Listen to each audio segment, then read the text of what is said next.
Bismillahirrahmanirrahim. Assalamualaikum warahmatullahi wabarakatuh. Innal hamdalillah nahmaduhu wa nasta'inuhu wa nastaghfiruh wa na'udzu billahi min shururi anfusina wa min sayyiati a'malina man yahdihillahu fala mudilla lahu wa man yudlil fala hadiya lahu. وأشهد أن لا إله إلا الله وحده لا شريك له وأشهد أن محمدا عبده ورسوله صلى الله عليه وعلى آله وأصحابه والتابعين وتابع التابعين ومن تبعهم بإحسان إلى يوم الدين. يا أيها الذين آمنوا اتقوا الله حق تقاته ولا تموتن إلا وأنتم مسلمون. يا أيها الناس اتقوا ربكم الذي خلقكم من نفس واحدة وخلق منها زوجها وبث منهما رجالا كثيرا ونساء واتقوا الله الذي تساءلون به والأرحام إن الله كان عليكم رقيبا. يا أيها الذين آمنوا اتقوا الله وقولوا قولا سديدا يصلح لكم أعمالكم ويغفر لكم ذنوبكم ومن يطع الله ورسوله فقد فاز فوزا عظيما. أما بعد فإن خير الحديث كتاب الله وخير الهدي هدي محمد صلى الله عليه وعلى آله وسلم وشر الأمور محدثاتها فإن كل محدثة بدعة وكل بدعة ضلالة وكل ضلالة في النار. Ikhwani fi din, a'azzakumullah, kaum muslimin yang saya hormati. Kita akan mulai membahas kitab Aqidatus Salaf wa Ashabul Hadits, atau nama lainnya Ar-Risalah fi I'tiqadi Ahli Sunnah wa Ashabil Hadits wal A'immah. Aqidatus Salaf, akidahnya para salafus salih dan para ashabul hadis, atau risalah tentang keyakinan ahli sunnah, ashabul hadis dan para a'immah, para imam-imam, yang ditulis oleh Imam Abu Uthman, kunyahnya namanya Ismail ibn Abdurrahman ibn Ahmad ibn Ismail ibn Ibrahim ibn Amir ibn Abid As-Sabuni An-Nisaburi, nisbah ke negeri Nisabur karena beliau lahir di sana rahimahullah ta'ala. Beliau adalah seorang yang alim, saifus sunnah wa af'a ala ahli al-bid'ah, seorang ulama yang alim, ahlul hadis, faqih, yang dijuluki dengan saifus sunnah, pedang sunnah, dan ular terhadap ahlul bid'ah. Ini menakutkan bagi ahlul bid'ah. Sedangkan beliau adalah saifus sunnah, pedang-pedang sunnah yang membela sunnah dari berbagai macam ahlul bid'ah. Beliau rahimahullah digambarkan oleh murid beliau Abdul Ghafir Al-Farisi, dikisahkan bahwa dia adalah seorang yang bapaknya Abdurrahman Abu Nasr adalah salah satu dari kibaril wa'idhin, salah satu dari tokoh-tokoh wa'idh yang terkenal. Wa'idh adalah penasehat yang memberikan tausiah, pengajian, memberikan nasihat di masjid di Nisabur. Tapi kemudian qaddarallahu ma syaa fa'al, beliau terbunuh karena masalah ta'assub madhab. Ini karena beberapa orang-orang yang ta'assub tidak suka dengannya. Ketika itu beliau rahimahullah, anaknya masih berumur belia, didudukkan di majelis bapaknya, masih berumur 10 tahun. Diriwayatkan bahwa awal pertama dia duduk memberikan mau'izah, menggantikan bapaknya dalam keadaan berumur 10 tahun. Demikian dikisahkan oleh Abdul Ghafir Al-Farisi, murid beliau. Yang hadir di majlisnya banyak tokoh-tokoh besar, padahal beliau masih berumur 10 tahun. Seperti Imam Abu Tayyib Sahal ibn Muhammad As-Su'luki, tokoh masyhur dari mazhab Imam Syafi'i. Dan juga dihadiri oleh Abu Ishaq Al-Isfirayini, hadir di majlisnya beliau. Dan juga Imam Abu Bakar ibn Furik rahimahumullah, semoga Allah merahmati mereka semuanya. Dan hadir pula sairul a'immah yahdurun majlis tadkirihi, hadir di majlis tadkir beliau. Wa yata'ajjabuna min kamal dzaka'i wa aqlihi, dan semuanya terkagum-kagum dengan kecerdasannya, dengan bagusnya tutur katanya, dengan bagusnya penyampaian nasihat yang mengena di hati mereka.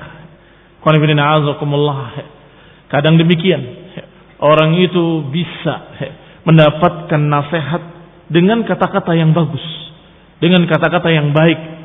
Maka beliau terkenal dalam masalah itu. Husnu iradihil kalam arabiyatan wa farisiyah, bisa berbicara dengan bagus dengan bahasa Arab dan juga dengan bahasa Persia. Rahimahullah. Wa hafadhahul ahadits, dan mulai beliau menghafal hadis-hadis hatta kabura, hingga menjadi dewasa dalam keadaan terus bertambah ilmunya. 10 tahun dia sudah menyampaikan mau'izah, sudah menyampaikan nasihat-nasihat, sedangkan dia terus menghafal hadis, belajar menerima hadis-hadis dari para imam-imam. Wa balagha mablaghar rijal, hingga sampai tingkatan beliau tingkatan para imam-imam. Maka digambarkan oleh Masih Abdul Ghafir rahimahullah bahwa beliau adalah al-imam, Syekhul Islam, al-khatib, al-mufassir, al-muhaddis, al-wa'iz. Beliau adalah seorang imam, seorang Syekhul Islam, seorang khatib yang ahli dalam khutbah, al-mufassir, ahli tafsir, wal muhaddis, ahli hadis, al-wa'iz, penasehat yang memberikan mau'izah dan sangat mengena di hati para pendengarnya. Auhada waqtihi fi tariqatihi, dikatakan auhada waqtihi, orang yang satu-satunya di zamannya, yang satu-satunya di zamannya. Wa'adhal muslimina fi majalis at-tadhkir 70 sana. Beliau menyampaikan mau'izah di masjid selama 70 tahun, menasihati kaum muslimin. Kana aktsara ahli al-'asr min al-masyayikh sima'an wa hifdhan wa nasran. Dan dikatakan pula bahwa beliau adalah orang yang paling banyak di zamannya min al-masyayikh sima'an, yang paling banyak mendengar hadis, yang paling banyak menerima hadis zamannya adalah beliau, Imam Abu Utsman As-Sabuni rahimahullah. Wa hifdhan wa nashran, yang paling banyak menghafal hadis dan paling banyak menyebarkan hadis. Beliau mendengarkan hadis bukan hanya di satu negeri. Beliau mendengarkan hadis di Nisabur, di Sirkhis, dan juga di Bahrah, di Syam, di Hijaz, Hijaz itu Mekah Madinah. Wabil Jibal, Jibal adalah negeri-negeri pegunungan yang terdiri dari sekian banyak negeri di atasnya, seperti Asbahan sampai ke Zinjan, sampai ke Qazwin dan Hamdan, dan juga Dainur, dan juga Rai.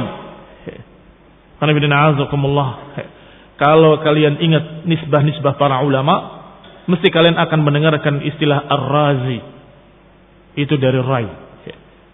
Kalau disebutkan Az-Zanjani, dari Zinjan. Kalau dikatakan Al-Asbahani, dari Asbahan. Itu semua dia datangi. Beliau Imam Abu Utsman Ismail As-Sabuni rahimahullah. Beliau datangi semua negeri-negeri itu untuk menerima hadis dan mengambil hadis dari para ahli hadis. Wa hadatsa bi katsirin minal buldan, dan juga menyampaikannya di sekian banyak negeri.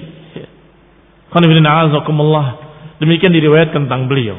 Sedangkan murid-muridnya, atau sebelum murid-muridnya, guru-gurunya, yang masyhur, yang paling terkenal adalah Imam Abu Abdullah Al-Hakim An-Nisaburi, penulis kitab Al-Mustadrak. Itu guru beliau langsung, Imam Abu Abdullah Al-Hafidh Al-Hakim An-Nisaburi, Imamu Ahlul Hadis fi asri, yang merupakan imamnya Ahlul Hadis di zamannya, penulis kitab Al-Mustadrak Al-Sahihain. Dan kalau kita baca kitab ini nanti, kalau beliau berkata haddatsana Abu Abdullah, maka yang dimaksud Abu Abdullah Al-Hakim, guru beliau. Yang paling terkenal adalah Imam Hakim. Dan juga di antara guru-gurunya adalah Abu Tahir Muhammad ibn al-Fadl ibn Muhammad ibn Ishaq ibn Khuzaimah. Bukan ibn Khuzaimahnya, tetapi Abu Tahirnya, cucunya. Tetapi beliau menerima riwayat dari Abu Tahir dari Ibnu Khuzaimah. Ibnu Khuzaimah sahibus sahih, yang memiliki kitab sahih. Beliau mendapatkan riwayat-riwayat kitab sahihnya Ibnu Khuzaimah dari Abu Tahir ini, dari gurunya, dan beliau mendapatkan sanadnya. Sehingga beliau menyebarkan ilmu dengan sanad, dengan riwayat, dengan tariqati ahlil hadis, dengan caranya ahlul hadis, ahlus sunnah. Dikatakan oleh Abdul Ghafir Al-Farisi, nashara al-ilma imla'an wa tasnifan wa tadhkiran wa istafada minhu an-nas ala ikhtilafi tabaqatihim. Beliau menyampaikan ilmu dalam bentuk imla, dalam bentuk tasnif, dalam bentuk tadhkir. Imla itu mengimlakan hadis-hadis dengan sanadnya, sebagaimana umumnya para ahlul hadis. Tasnifan, menulis kitab-kitab hadis. Wa tadhkiran, mengingatkan, menasihati, memperingatkan. Demikian cara beliau mendakwahkan ilmunya rahimahullah. Wa istafada minhu an-nas, sehingga manusia mendapatkan faedah dari beliau sangat banyak, dan yang menerima faedah-faedah dari beliau dari sekian kalangan, dari kalangan bawah, menengah, ataupun dari kalangan atas menerima. Artinya dalam segi ilmu, dari beberapa akran yang sezaman dengan dia dan seangkatan dengan dia, atau yang ilmunya hampir sama dengan dia, ikut mengambil ilmu dari dia. Demikian pula yang di bawahnya. Demikian pula yang di bawahnya. Bahkan awamun nas, orang umum dari masyarakat, juga mendapatkan faedah dari dia. Kenapa? Karena dia memberikan mau'izah. Mau'izah itu berbeda dengan periwayatan hadis. Periwayatan hadis biasanya yang hadir adalah para ulama atau orang-orang para ahli hadis. Adapun mau'izah, nasihat, dihadiri oleh semua kalangan masyarakat. Demikian rahimahullah. Kata Sam'ani, sami'a minhul hadis alimun la yuhsun. Yang mendapatkan hadis dari beliau, yang menerima riwayat, menerima hadis, atau yang menerima ilmu dari dia, alimun la yuhsun, para ulama yang tidak terhitung banyaknya. Apakah di Khurasan, atau dari Ghaznah, atau dari Biladil Hind, dari negeri-negeri India, dari Jurjan, dari Tubrustan, dari Thughur, dari Harran, dari Syam, dari Baitul Maqdis, dan juga dari Hijaz, dan dari negeri-negeri Azerbaijan. Semuanya datang ke tempat beliau untuk menerima hadis, menerima ilmu dari Imam Abu Uthman Ismail As-Sabuni rahimahullah. Pantas kalau beliau dikatakan dengan julukan-julukan yang Masya Allah, yang memang kenyataan beliau memiliki kelebihan-kelebihan tersebut, sehingga dikatakan al-faqih, dikatakan al-mufassir, dikatakan ahlul hadis, dan dikatakan juga al-wa'id. Karena memang beliau wa'id, memberikan mau'izah selama 70 tahun. Kenapa demikian lamanya? Karena sejak umur 10 tahun dia sudah memulai memberikan mau'izah, memberikan nasihat-nasihatnya. Adapun pujian-pujian para ulama tentang beliau, hadis wala haraj, silakan sebutkan, sangat banyaknya. Di antaranya ucapan Abu Bakar Al-Baihaqi, wa huwa min aqrani. Al-Baihaqi adalah akrannya yang seangkatan dengan beliau. Memuji beliau dengan kalimat innahu imamul muslimin. Haqqan. Kata Al-Baihaqi, beliau ini adalah imamnya kaum muslimin yang sebenar-benarnya. Syekhul Islami sidqan. Dia betul-betul Syekhul Islam yang sebenar-benarnya. Wa ahlu asrihi kulluhum mud'inuna li'uluwi sya'nih. Semua penduduk negeri di zamannya semuanya tunduk pada kemuliaannya. Artinya semuanya mengakui ketinggiannya, mengakui kemuliaannya. Demikian pula Qadhi Abu Abdullah Al-Maliki memuji beliau dengan kalimat, Abu Uthman mimman syahidat lahu a'yanur rijal bil kamali fil hifdz wat tafsir. Abu Uthman As-Sabuni adalah orang yang dipersaksikan oleh sekian para ulama, a'yanur rijal, tokoh-tokoh para ulama, dipersaksikan atas kesempurnaan ilmunya fil hifdzi wat tafsir, dalam menghafal hadis dan dalam masalah tafsir, wa ghairihima. Demikian pula Abul Fadl Muhammad ibn Sa'id An-Nadim qala kana masyayikhuna alladhina yantazim biqawlihim aqad al-ijma' yuzlimuna li Abi Uthman maqalid al-imamah. Guru-guru kami, kata Abu Fadl, guru-guru kami, seluruh masyayikh, bisa dikatakan aqad al-ijma', mereka semua sepakat, mereka benar-benar mengakui bagi Abu Uthman keimaman beliau. Jadi guru-guru kami, masyayikh kami semuanya mengakui secara sepakat bahwa Abu Uthman adalah imam. Imam fi asrihi, imam di zamannya.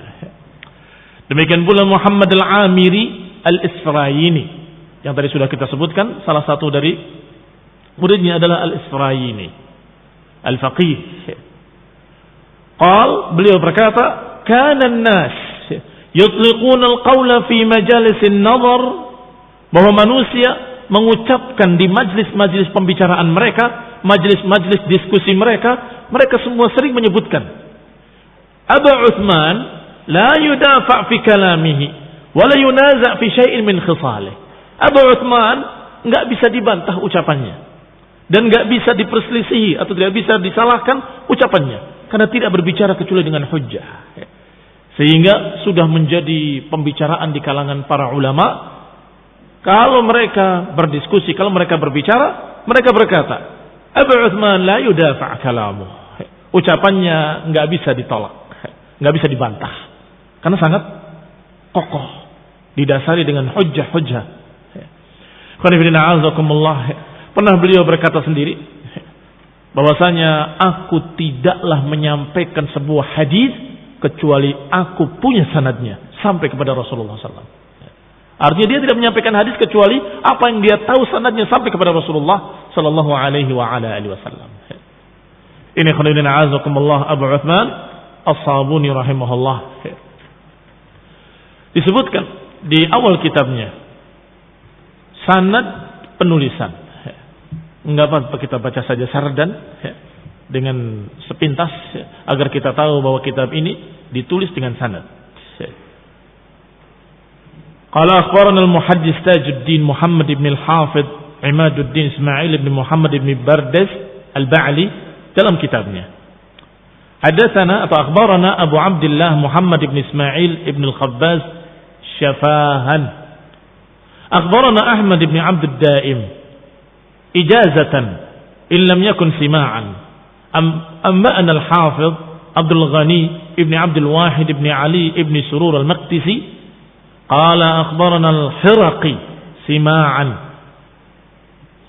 Akhbarana Abu Bakar Abdul Rahman ibn Ismail As-Sabuni qala haddatsana walidi Syekhul Islam, kepada anaknya kemudian kepada bapaknya, berkata kepadaku ayahku Abu Uthman Ismail ibn Abdurrahman fadzakarahu. Kemudian disebutkan kitab ini, kitab yang akan kita baca.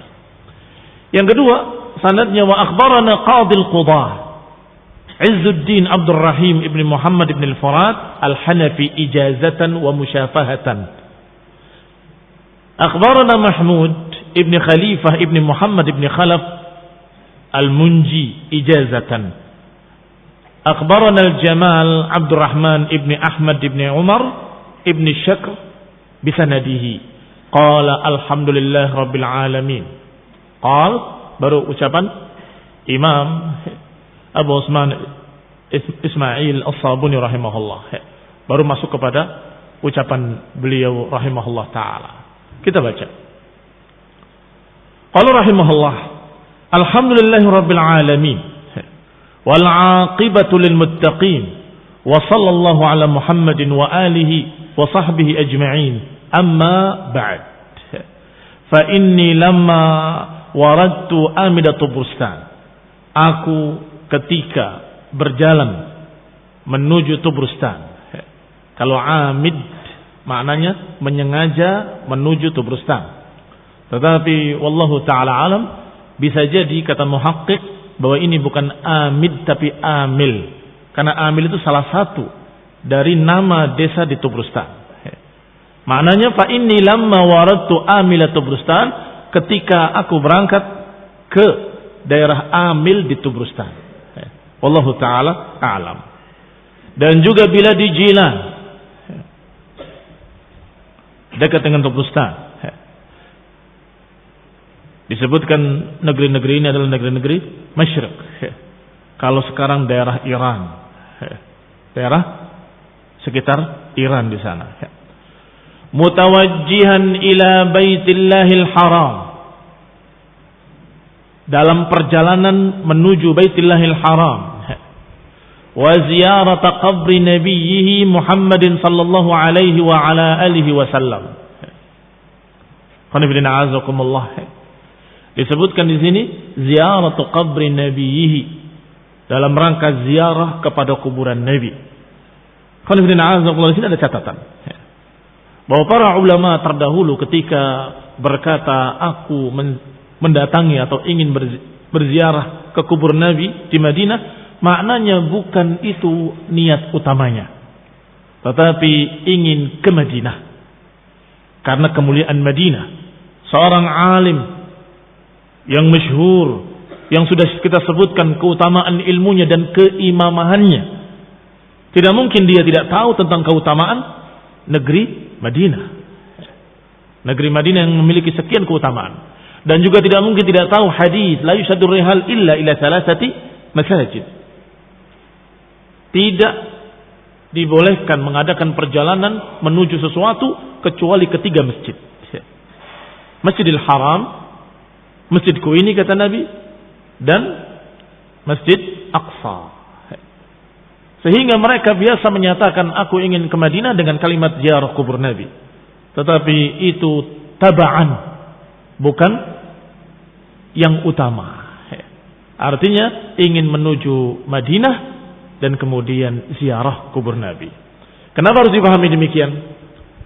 Karena yang namanya ziarah kubur, kalau kita niatkan perjalanan ini untuk ziarah kubur, maka itu menyalahi sunnah.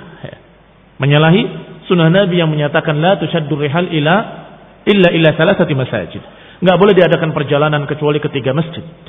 Berarti yang dituju adalah masjid. Ketika sampai di Masjid Nabawi, mendapatkan kemuliaan Masjid Nabawi dan fadilah Masjid Nabawi, baru kemudian mereka ziarah ke kubur Nabi, ziarah ke kubur para sahabat, dan itu tidak mengapa. Sehingga jangan dijadikan sebagai alasan bahwa ini imam besar, imam fi zamanih, imamul a'immah, dia mengadakan perjalanan untuk ziarah kubur. Tidak demikian yang dimaksud. Wallahu ta'ala a'lam. Ketika sampai perjalanan beliau di Jilan atau di Amil Tubrustan, maka beberapa ikhwah sa'alani, ikhwani fid din, saudara-saudaraku seagama di negeri tersebut meminta kepadaku an ajma'a lahum fusulan, meminta kepadaku untuk mengumpulkan pasal-pasal dalam masalah usuluddin allati istamsaka biha alladhina madaw, usuluddin yang berpegang dengannya orang-orang terdahulu min a'immatid din, dari para imam-imam pemuka agama. Di sini ada beberapa catatan penting. Pertama, kebiasaan para ulama ketika ditanya, coba terangkan pada kami prinsip-prinsip agama dan ringkaskanlah, aku ingin berpegang dengannya sehingga aku selamat dari penyimpangan-penyimpangan. Maka mereka menjawab, dan jawabannya jadi satu kitab. Seperti penduduk Wasit tanya kepada Syekhul Islam Ibnu Taimiyah, terangkan kepada kami prinsip-prinsip sunnah yang kalau kami berpegang dengannya kami ahli sunnah, dan kalau kami berlepas daripadanya kami menjadi golongan ahli bid'ah, golongan orang-orang yang menyimpang. Maka Ibnu Taimiyah menjawab bahwa inilah i'tiqad ahli sunnah wal jamaah al-mansurah ila qiyamis sa'ah, atau inilah i'tiqad firqatun najiyah al-mansurah ila qiyamis sa'ah ahli sunnah wal jamaah. Kemudian disebutkan satu persatu.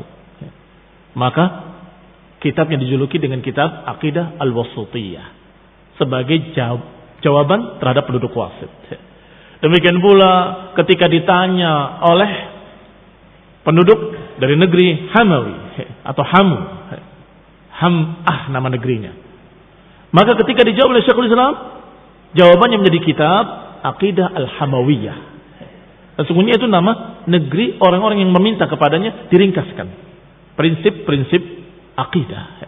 Demikian pula Abu Uthman Ismail Sabuni rahimahullah menyatakan bahwa sebagian ikhwah saudara-saudaraku kaum muslimin dari negeri Jilan atau dari negeri yang disebutkan di sini Amil Tubrustan meminta kepadaku untuk diringkaskan usuluddin, prinsip-prinsip agama. Dan ini menunjukkan betapa para imam-imam sangat mementingkan perkara ini. Dijawab oleh beliau padahal dalam perjalanan untuk ke Madinah. Dijawab dan lengkap prinsip-prinsip akidah Ahlus Sunnah. Bahkan Syekhul Islam ditanya dalam keadaan beliau di penjara. Penjaranya dalam keadaan di bawah tanah. Mereka tidak melihat wujudnya Syekhul Islam, hanya mendengar suaranya saja. Ya Syekh, mada qaulukum fi i'tiqadi ahli sunnati wal jamaah? Maka terdengar suara dari bawah bahwa akidah ahli sunnah wal jamaah adalah begini. Artinya semua itu ada di kepala mereka, ada di keyakinan mereka. Ilmu mereka fis sudur la fis sutur. Ilmu mereka itu ada di dada mereka, dibawa kemana mereka pergi. Sehingga di bawah tanah, di perjalanan mereka ditanya, mereka jawab. Akidah yang kita baca lengkap ini, satu kitab, ini ada di dada mereka, dalam keyakinan mereka. Sehingga mereka jawab dengan apa yang mereka ketahui, dengan ilmu, dengan dalil-dalil. Yang kedua, perhatikan permintaan penduduk negeri Tubrustan dan negeri Jilan. Kalimatnya adalah meminta prinsip-prinsip agama yang dipegang oleh imam-imam terdahulu. Artinya orang awamnya ketika itu kaum muslimin tahu bahwa yang akan selamat adalah orang-orang terdahulu, imam-imam terdahulu. Sehingga meminta usul prinsip-prinsip agama allati istamsaka biha alladzina madaw min a'immatid din. Terangkan pada kami prinsip-prinsip agama yang dipegang oleh para imam-imam terdahulu. Tidak meminta bagaimana pendapatmu, tidak. Tidak meminta coba terangkan apa secara akal supaya bisa dipaham. Tidak ada. Mereka orang-orang kaum muslimin, orang-orang awam ketika itu tahu bahwa yang selamat adalah generasi pertama. Sudah masyhur, sudah memasyarakat. Bahwa yang selamat adalah generasi pertama umat ini, dari para sahabat, para tabi'in, para tabi'it tabi'in. Maka mereka meminta, coba prinsip-prinsip para imam-imam terdahulu itu apa? Biar kami pegang seperti apa yang mereka pegang. Biar kami selamat seperti mereka selamat. Qala rahimahullah, kata beliau, mereka meminta kepadaku untuk menerangkan pasal-pasal tentang prinsip-prinsip agama yang dipegang oleh para imam-imam terdahulu, wa ulama'ul muslimin, dan para ulama kaum muslimin, was salafus salihin, dan yang dipegang oleh para salafus salih. Wa hadaw wa da'un nas ilaiha, yang mereka membimbing, berdakwah, mengajak kepada prinsip-prinsip itu. Jadi meminta diterangkan apa yang mereka ajak, yang mereka dakwahkan. Fi kulli hin, setiap saatnya. Yang mereka nahau amma yudaduha wa yunafiha jumlatal mu'minin, wal musaddiqin al muttaqin, yang mereka melarang apa-apa yang merupakan lawannya, apa-apa yang bertentangan dengannya, yang dilarang oleh para kaum mukminin, kaum musaddiqin al muttaqin, yang mereka berwala pada siapa-siapa yang mengikutinya dan memusuhi siapa-siapa yang menyelisihinya. Jadi minta prinsip-prinsip yang dipegang oleh para imam-imam salaf, yang prinsip-prinsip itu dijadikan mereka sebagai patokan al-wala wal bara. Dijadikan sebagai patokan al-wala wal bara. Yang memegang prinsip-prinsip ini berarti mereka adalah ahli sunnah. Kita berwala kepadanya, mencintai mereka. Dan siapa yang lepas daripadanya, maka mereka menyimpang dan kita memusuhi mereka. Wa badda'u wa kaffaru man i'taqada ghairaha. Yang mereka membid'ahkannya, mengkafirkannya, atau mereka membid'ahkan dan mengkafirkan orang-orang yang meyakini selain prinsip-prinsip ini. Berarti meminta prinsip-prinsip yang menjadi tonggak-tonggak dasar. Yang kalau menyelisih prinsip ini, badda'u wa kaffaru wa ahrazu li anfusihim wa liman da'awhum ilaiha barakatuha. Yang mereka menjaga diri-diri mereka dan juga orang-orang yang mereka dakwahi untuk tetap mendapat barakahnya dan mendapatkan kebaikannya. Disebutkan di sini kalimat as-salaf. Walaupun sering kita ulang-ulang kalimat salafus salih, tetapi perlu kiranya kita mendengar dari Al-Imam Al-Isfirayini tentang apa itu salaf. Kata Syekh Muhammad As-Safarini, al-murad bimadhab salaf, yang dimaukan dengan madhab salaf adalah makana alaihi sahabat al-kiram, apa yang dipegang oleh para sahabat yang mulia radhiyallahu taala anhum atau ridwanullahi alaihim, wa ayanit tabi'in, dan yang dipegang oleh tokoh-tokoh ulama dari kalangan tabi'in yang mengikuti mereka dengan ihsan, wa atba'ihim, dan juga yang diikuti di belakangnya oleh para a'immah, para imam-imam pemuka agama, mimman syahidalahu bil imamah, yaitu orang-orang yang dikenal dengan keimaman dalam agama, keimaman dalam ilmu, wa urifa 'azmu sya'nihi fid din, yang dikenal kemuliaannya, ketinggiannya dalam masalah agama, wa talaqan nas kalamuhum, yang manusia menerima ucapannya, khalafun an salaf, yang diterima oleh orang-orang belakang dari orang-orang terdahulu, yaitu madhab yang bukan madhab yang sudah dituduh dengan bid'ah atau dikenal dengan julukan-julukan yang menyimpang atau julukan-julukan yang jelek. Ini madhab salaf. Yani bukan yang dijuluki dengan julukan-julukan yang jelek, misal seperti al-khawarij, wal-rawafid, wal-qadariyah, wal-murji'ah, wal-jabriyah, wal-jahmiyah, wal-mu'tazilah, wal-karramiyah, wa nahu haula. Demikian kata Imam Al-Isfirayini. Apa ringkasnya ucapan beliau? Kata beliau, Imam Muhammad Al-Isfirayini rahimahullah, bahwa madhab salaf adalah madhab sahabat, tabi'in, dan para tabi'it tabi'in, dan para pengikut mereka dari imam-imam pemuka agama yang dikenal keilmuannya, dikenal kesolehannya. Bukan madhabnya orang-orang yang dijuluki dengan julukan-julukan penyimpangan. Apakah dijuluki dengan khawarij karena khurujnya mereka memberontak kepada penguasa muslim, atau yang dikenal dengan rawafid karena bid'ah mereka rafidah, menentang ahlul bait, memusuhi ahlul bait, menolak nasihatnya ahlul bait, atau yang dijuluki qadariyah karena menentang takdir, atau yang dijuluki murji'ah karena mereka menganggap bahwa iman tidak bertambah dan tidak berkurang, atau jabriyah yang dijuluki dengan jabr, menganggap bahwa mereka dipaksa oleh Allah Subhanahu wa taala, sehingga orang yang berbuat jelek berbuat baik sama saja karena kedua-duanya dipaksa oleh Allah, kata Jabriyah. Ini aliran-aliran sesat dan ini bukan madhab salaf.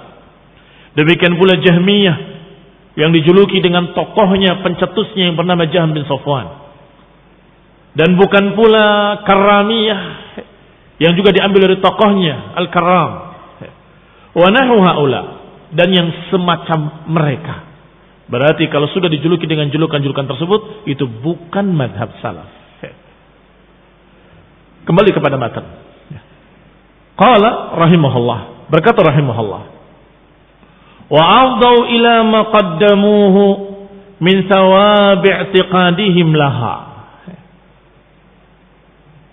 Dan mereka, para imam-imam salaf, para imam-imam ashabul hadis tadi, sudah kembali kepada apa yang telah mereka kerjakan. Artinya sudah menghadapi balasan dari apa yang mereka kerjakan, yaitu pahala dari akidah mereka. Artinya mereka sudah wafat, sudah meninggal dalam keadaan baik, meninggal dalam keadaan dipersaksikan akidah mereka yang lurus, madhab mereka yang lurus, wastimsakihim biha, dalam keadaan mereka berpegang dengan prinsip-prinsip tersebut, wa irsadal ibad ilaiha, dan mereka membimbing para hamba-hamba Allah kepada prinsip-prinsip tersebut, wa hamluhum iyyahum 'alaiha, dan membawa manusia di atas prinsip-prinsip ini. Ini yang diminta oleh mereka. Meminta diringkaskan prinsip-prinsip akidah Ahlus Sunnah, akidah para imam-imam salaf, akidah para sahabat dan tabi'in dan tabi'ihim, akidahnya para tokoh-tokoh pemuka agama Ahlul Hadis, yang mereka mengajak manusia, membawa manusia untuk berjalan di atas prinsip-prinsip tersebut. Fastakhartullah, maka aku pun beristikharah. Salat istikharah yang disunnahkan ketika memilih sesuatu. Salat 2 rakaat dengan meminta pada Allah Subhanahu wa taala bimbingan.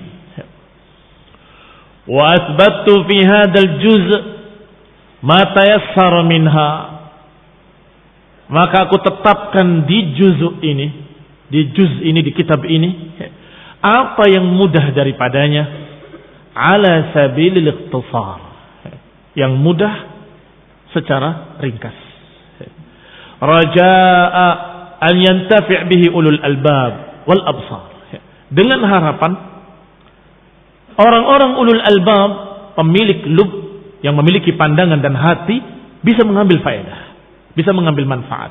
Wa ulul absar, bisa mengambil manfaat.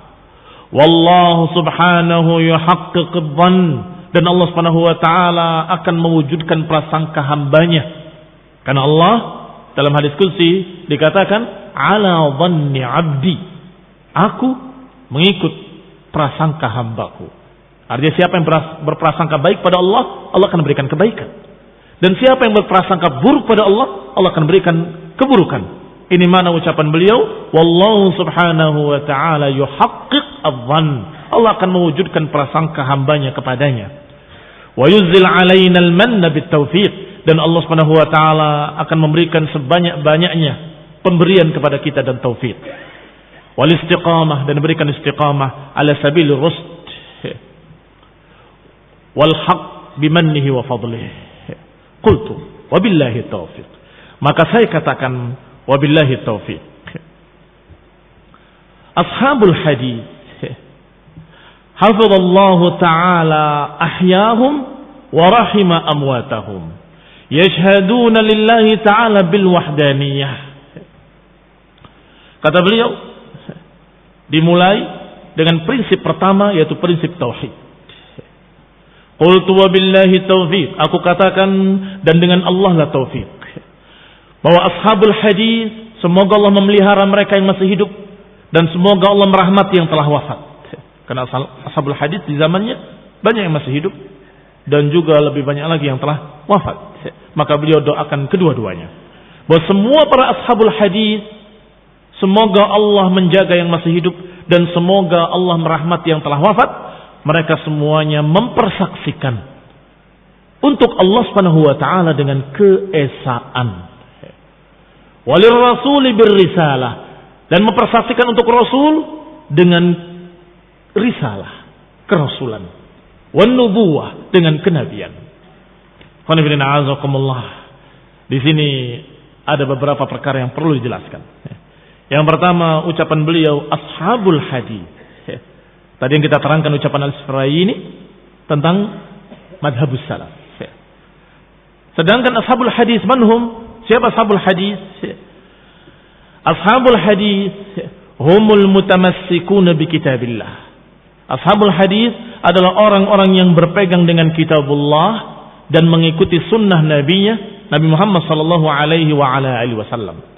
Sebagaimana dikatakan oleh Syehristani rahimahullah, summu ashabul hadis lianna inayatahum bi tahsil al ahadits wa naql al akhbar wa bina al ahkam ala nusus. Mereka dijuluki ashabul hadis karena perhatian mereka untuk mendapatkan hadis-hadis dan perhatian mereka untuk menukil berita-berita, yakni hadis-hadis dengan benar, dengan teliti.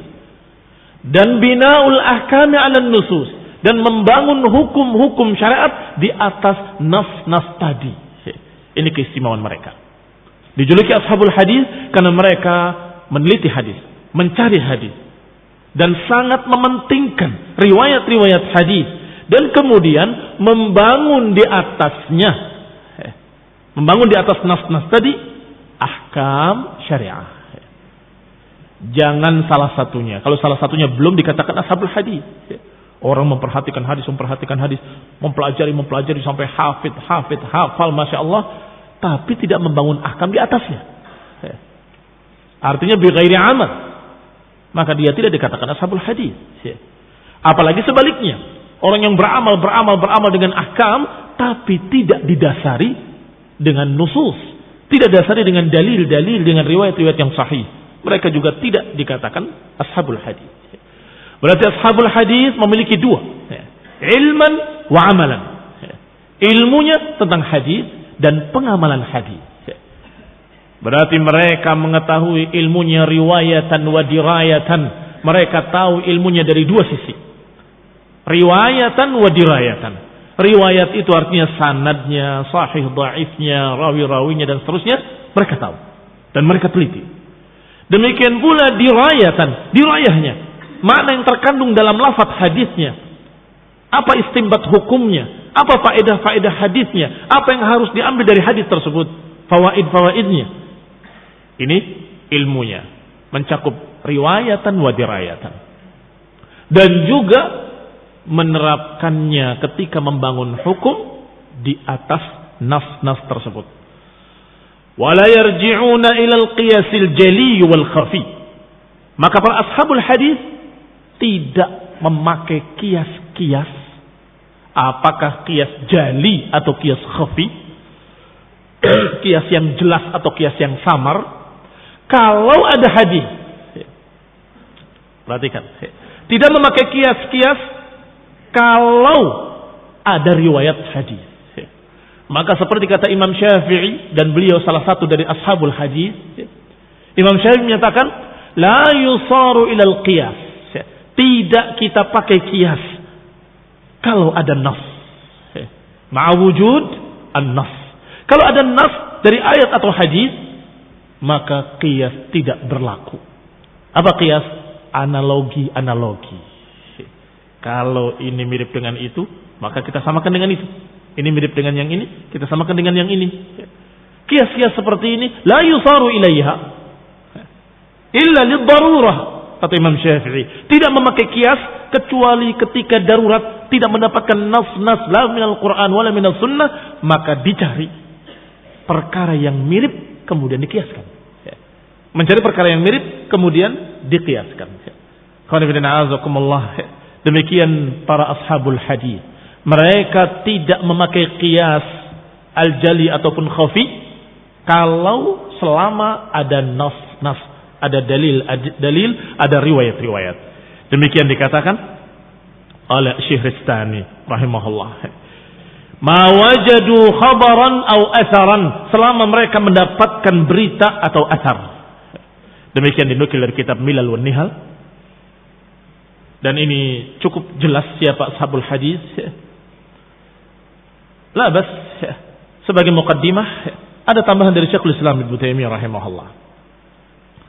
Mubayyin al-maqsud, yang menerangkan maksud dari kata ahlul hadis.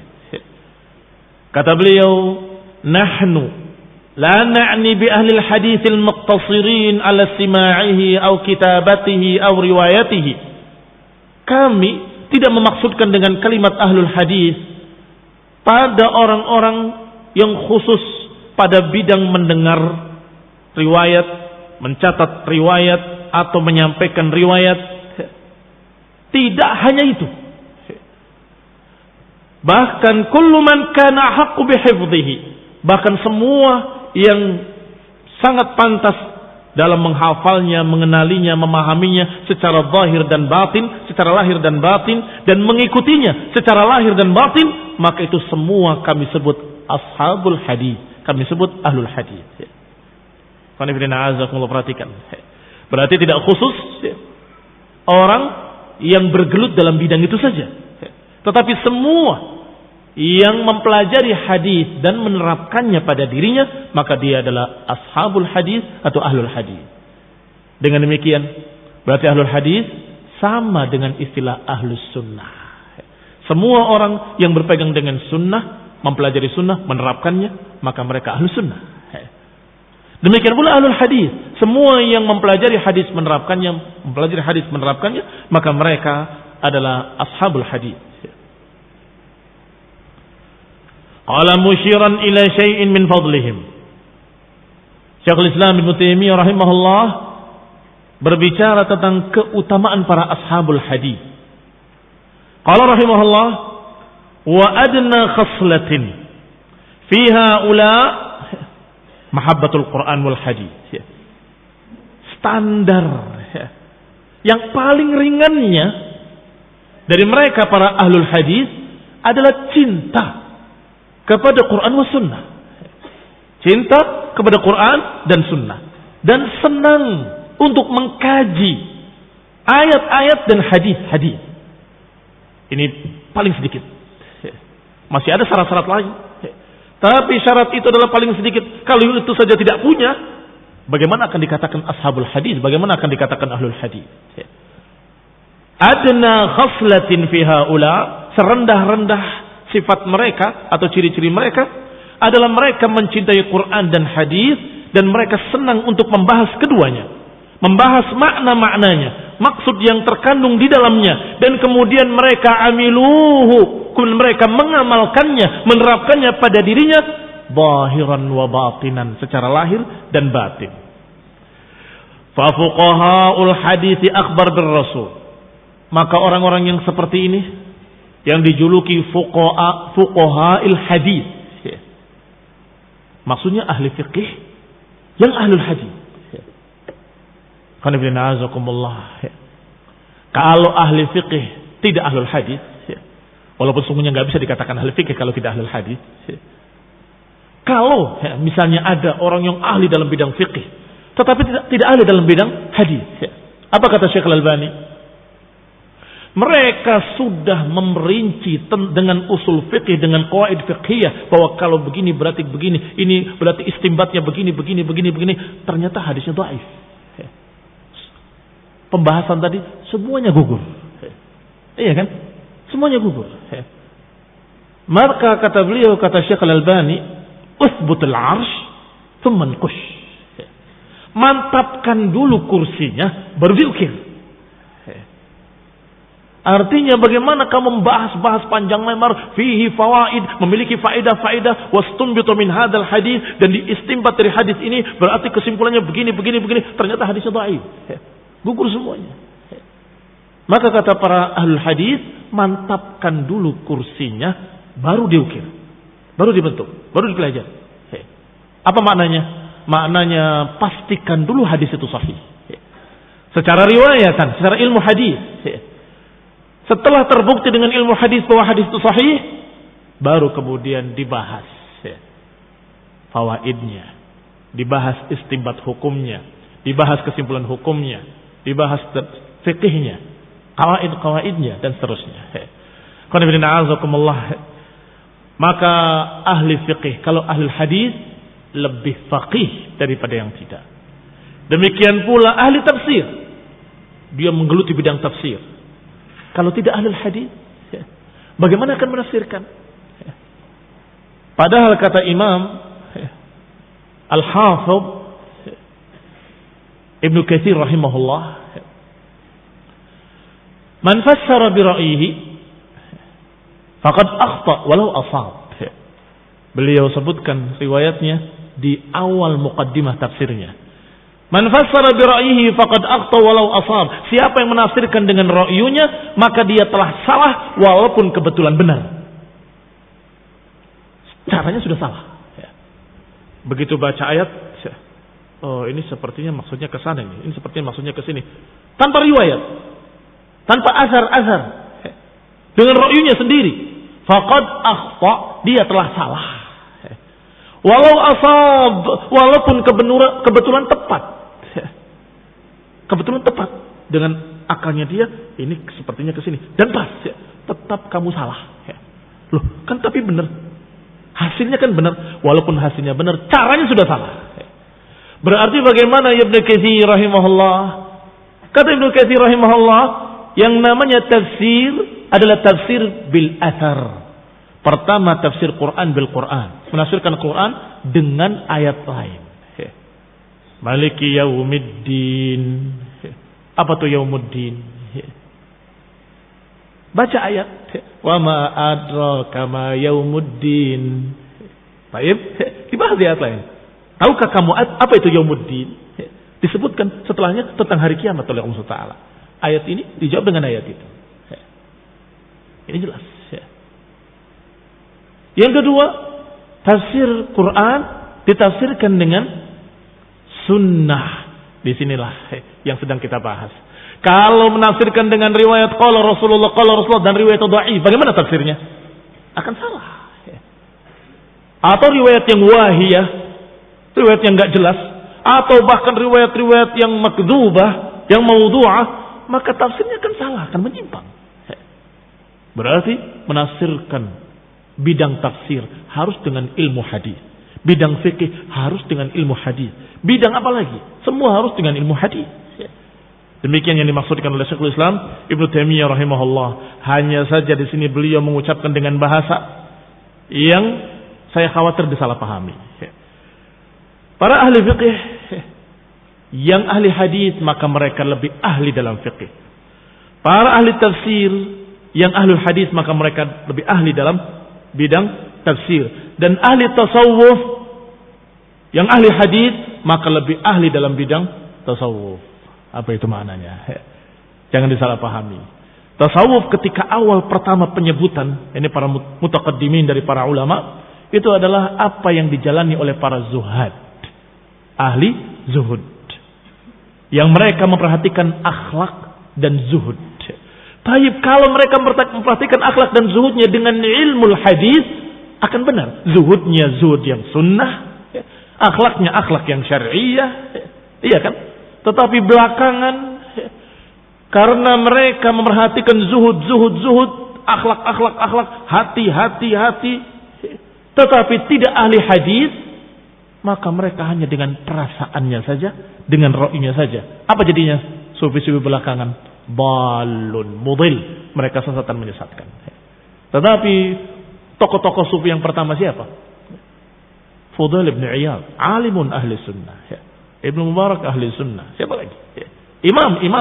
Dan itu masih dibanggakan oleh mereka, oleh orang-orang yang mengaku dirinya ahli tasawuf. Oh, itu adalah imam kita. Berbeda jauh bumi langit antara beliau dengan kalian. Beliau zuhudnya di atas sunnah. Dan mereka ketika ada panggilan jihad, berangkat jihad. Seperti Ibnu Mubarak rahimahullah. Kaum muslimin yang saya hormati, alhamdulillah. Sebagai muqaddimah saya kira cukup demikian. Insyaallah kita akan bahas prinsip pertama, yaitu al-wahdaniyah war risalah. Nasallahu taufiq wal afiyah. Wallahu ta'ala ayatul minal ladzina yastami'una al-qawla fayattabi'una ahsana. Amin wa sallallahu Muhammadin wa ala alihi wa ashabihi wa sallama tasliman katsira. Subhanakallahumma bihamdika asyhadu an la ilaha illa anta astaghfiruka wa atubu ilaik. Wassalamu alaikum warahmatullahi